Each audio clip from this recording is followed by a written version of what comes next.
Texture Time, Section 5. I just worked 6 rows with my main color for the border. Now I'm going to use contrast color 4, row 5 right side. Knit the first 3 stitches and slip them onto the left needle.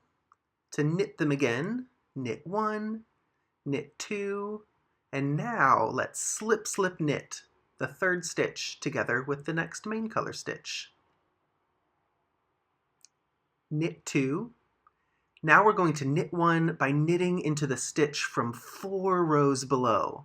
1, 2, 3, 4. Dive the right needle into the front to pull the yarn through, 4 rows below, and take that stitch off and unravel it. You'll create 4 ladders when you unravel it. And then you knit 3 and do it again. Knit the next stitch 4 rows below. Take that stitch off and unravel it. Knit 3. Knit 1 into 4 rows below. That 4 rows below is also, you could think of it as the 2nd row from the bottom. It might be easier for you to count the 2nd row from the bottom.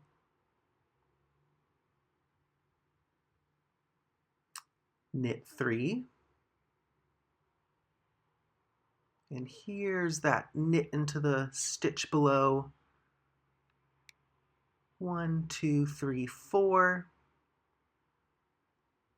Dive on in to release the stitch and drop it down.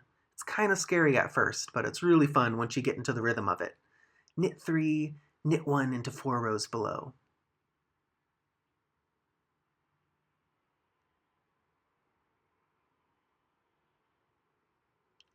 Knit 3. For me, it's easiest to count from the bottom. I like to dive right in to that 2nd row from the bottom, right there.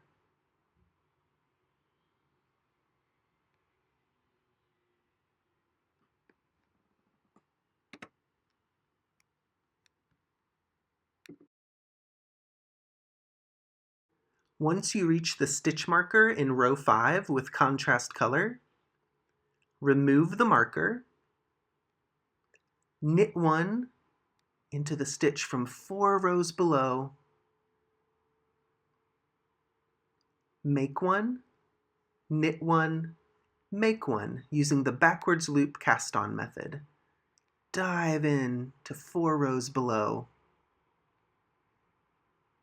and then make 1 using the backwards loop cast on method, knit 1, make 1. We're going to do this 17 times. Dive down 4 rows below, make 1, knit 1, make 1. Repeat. Dive down 4 rows below, slide off that stitch and unravel it. Make 1, knit 1, make 1. This center section might feel a little loose, but just trust it and continue to the next stitch marker and remove that marker.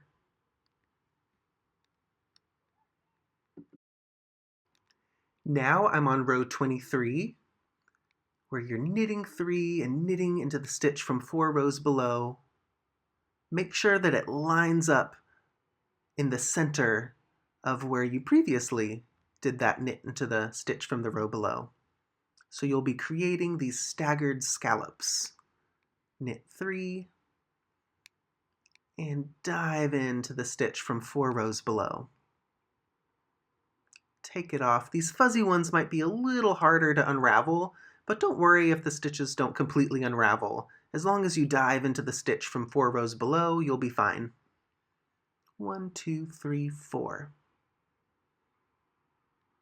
Take that live stitch off. You can unravel it and knit 3. And make sure as you're knitting that when you knit into the stitch from 4 rows below, that it lines up. So there's the middle of the 3 stitches, and now we're knitting into the stitch and it lines up with the column where you previously knit into the row below with your main color. Right there.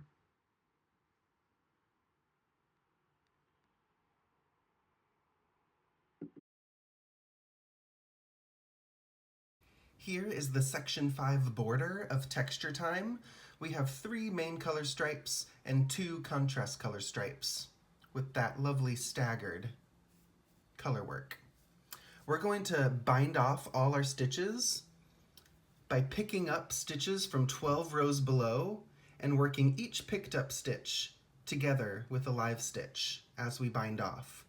So right here, this blue and pink intersection is where we're going to be picking up stitches.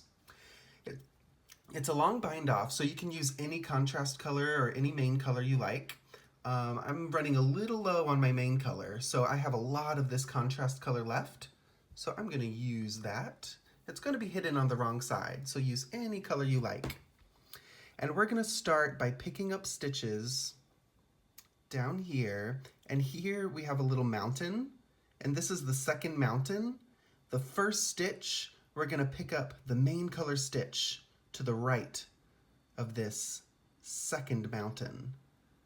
Pick that stitch up and knit it together with your first stitch.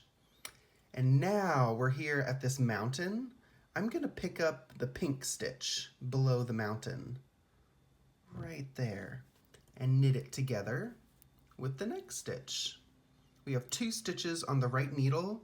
Bind off one by slipping the first stitch over, and now we're going to get the next stitch. So here is the bottom of that contrast color. I'm going to pick up a main color stitch and knit it together. Bind off, pass the first stitch over, and reach down. We'll get another main color stitch and pass the first stitch over. And here we are. Let's get one more main color stitch and pass the first stitch over. Now we're at another mountain. So when you reach this mountain, I'm going to dive on down. I'm going to get that contrast color below the mountain. Pass it over.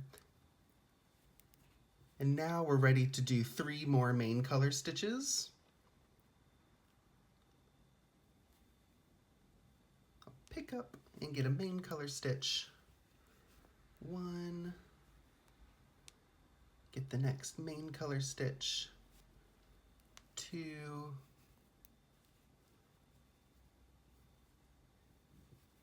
And we'll get that third main color stitch. 3.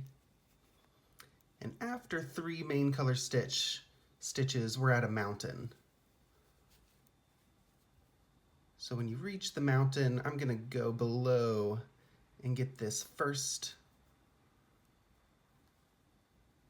contrast color stitch below the mountain. Now we're going to do 3 more main color pickups. 1,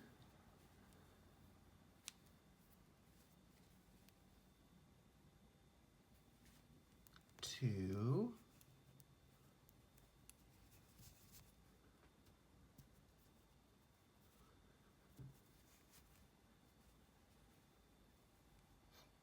and 3.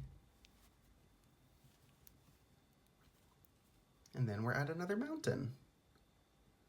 Get that contrast color below that mountain. So there you can see, that's the little mountain.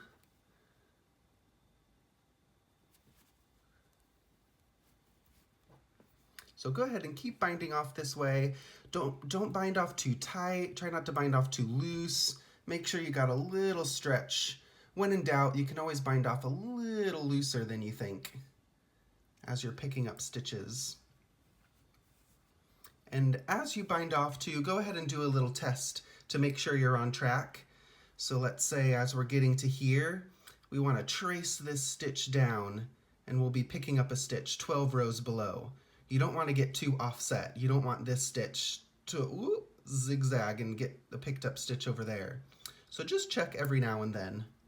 This is my next stitch here, and just trace it on down and make sure you're on track with your picked up stitches being lined up. Binding off all the way to the end to get this lovely hemmed border.